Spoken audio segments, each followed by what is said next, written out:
উনি ডাকলেন, এই হাসনাত কোথায় আসো, তাড়াতাড়ি আসো, 1-150 ছেলে হইলেই হবে, গরমের মধ্যে আস্তে আস্তে হাইটে আইসো, আইসা আমার বাসার সামনে এসে বট গাছের নিচে দাঁড়াও, তোমাদেরকে ঠান্ডা পানি খাওয়াবো আর মাথার মধ্যে ঠান্ডা পানি ডালবো, আর তোমরা স্লোগান দেবে আওয়ামী লীগকে নিষিদ্ধ ঘোষণা করতে হবে।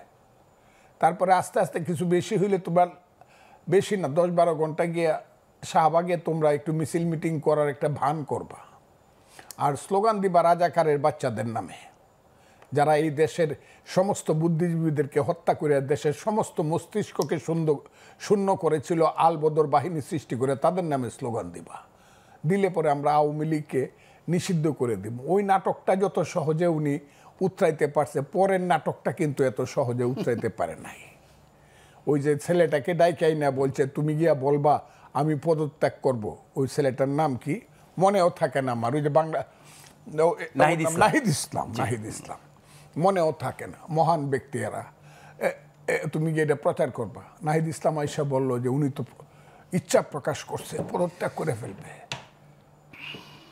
উনি মনে করছিলেন এই কথা বলার সঙ্গে সঙ্গে বুঝি কোটি কোটি মানুষ বাংলাদেশে যে যেখানে আছে সব কিছু ফেলে দিয়ে যমুনার দিকে দৌড়াবে, স্যার আপনি পদত্যাগ করে দেন না, আমাদের তাইলে আর জীবন রক্ষা হবে না। কিন্তু এই নাটকটা ফেল করছে। এত যদি না বুঝে তাইলে হয় আমি বোকা, আর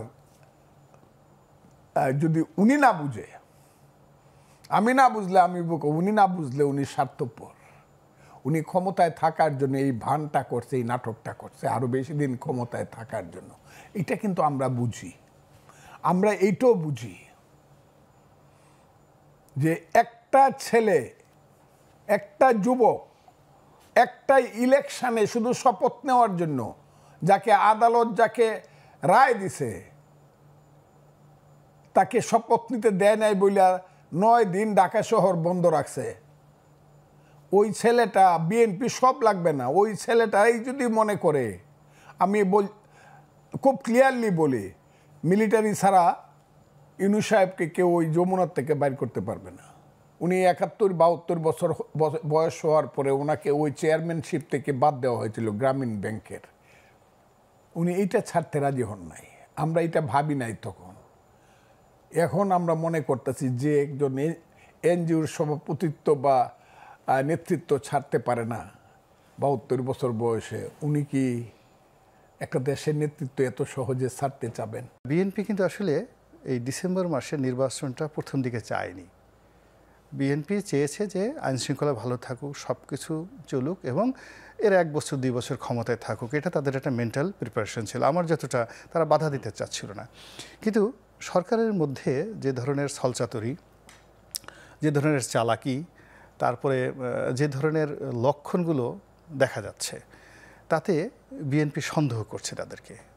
এখানে ভয় এবং সন্দেহ, হ্যাঁ, সেই কারণে চাপ না, এখন বিএনপির অস্তিত্বের বিষয় হয়ে গেছে।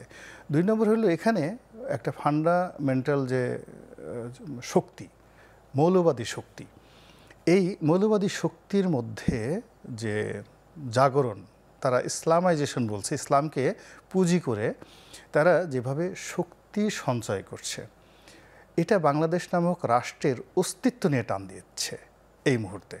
এখানে বিএনপিও থাকবে না, কোনো কেউ থাকবে না, এটা একটা নতুন এরা তৈরি হয়ে যাবে। মানে এই শক্তির প্রতি সরকার যথেষ্ট সহানুভূতিশীল মনে হয়। শুধু সহানুভূতিশীল না, মনে হচ্ছে যে সরকার তারাই চালাচ্ছে, সরকার তারা চালাচ্ছে। ফলে বিএনপির আজকের যে এই যে শক্ত অবস্থান, এই শক্ত অবস্থানের পেছনে যথেষ্ট যুক্তি এবং কারণ আছে। কিন্তু সরকার যে বিএনপিকে সমালোচনা করবে, সেই সমালোচনা করার জন্য সে 10টা কারণে দেখাতে পারবে না। সে শুধু কথা বলবে কিন্তু জনগণকে পার্টিসিপেট করতে পারবে না। ফলে কি হলো, এই দুইয়ের চাপে পড়ে অর্থনীতি, রাজনীতি, সমাজনীতি, ফ্যামিলি বন্ডেজ, ব্যক্তিগত শরীর স্বাস্থ্য সব কিছু তছনছ হয়ে যাচ্ছে। আপনি ফজলু ভাইয়ের কথাই চিন্তা করেন, এই যে ফজলু ভাই আমার পাশে এসে বসছেন, আপনি দেখেন তার চেহারার দিকে তাকায় দেখেন, আজ থেকে 6 মাস আগে ওনার চেহারা এরকম ছিল না। বিকজ যখনই আপনার মনোমস্তিষ্কে আপনি রাজনীতির ক্যালকুলেশন করতে পারবেন, রাজনীতির ধারাপাত আপনি বুঝতে পারবেন, রাজনীতির ফিজিক্স কেমিস্ট্রি আপনি বুঝতে পারবেন, আপনি ঘুমাতে পারবেন না। তো এখানে আপনার ঘুমাতে হলে খুব নির্বোধ হতে হবে, বেকুব হতে হবে, খুব লোভী হতে হবে, আপনাকে নেশাগ্রস্ত হতে হবে, ক্ষমতার জন্য পাগল হতে হবে, আদারওয়াইজ ইউ ক্যানট স্লিপ। এখন এই সমাজে যারা রাজনীতি বোঝেন তারা গুনে গুনে বলতে পারেন যে ডিসেম্বর মাসে কী হবে। এই আগামী মাসে কি হবে এটা গুনে গুনে বলতে পারেন। আর যখনই বলতে পারেন আর তার সঙ্গে সঙ্গে যখন আপনি দেখেন ধরেন একটা ঘরের মধ্যে আপনি শুয়ে আছেন, চারিদিকে আপনি দেখতেছেন বড় বড় ফনা তোলা বিষধর সাপ ফোঁস ফোঁস করছে, আপনি ঘুমাতে পারবেন? ঘুমাতে পারবেন না। এই সমাজেরও সেনসিটিভ ম্যানগুলো ঘুমাতে পারছে না এখন। আপনার ধারণা বা বিশ্লেষণ বা প্রেডিকশন যাই বলেন, ডিসেম্বরে কি নির্বাচন হবে? এখন যেহেতু নেতা বলেছেন হবে, হতেই হবে, ফলে আমি আমার যেহেতু অ্যাজ লং অ্যাজ আমি এই পার্টিটা ছেড়ে যাই নাই, আমার বক্তব্যটা ওখানেই থাকুক, আমার নিজস্ব মতামতটা আমি অন্য জায়গায় দেব।